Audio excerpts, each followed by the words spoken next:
Chittagong চন্দনাইশুত Chittagong Cox's Bazar rail লাইনত Cox's Bazar express ট্রেনত হাডাপরি নয়ন নামৰ এক যুবক নিহত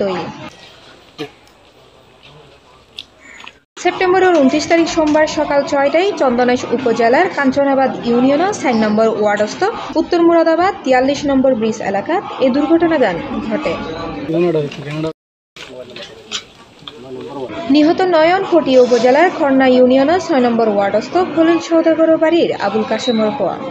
বিষয়গান নিশ্চিত করে চট্টগ্রাম রেলওয়ে থানার পরিদর্শক শহীদুল ইসলাম হয় ট্রেনত হাড়াফড়ন্য এক যুবকর মৃত্যুর খবর ফোনের ফোঁয়ারে ঘটনাস্থলত রেলওয়ে পুলিশের উগ্র টিম ফাটানো রেল লাইন উত্তর মরদেহ উদ্ধার করা আইনগত প্রক্রিয়া শেষে পরিবারের কাছে মরদেহ হস্তান্তর করা হবে।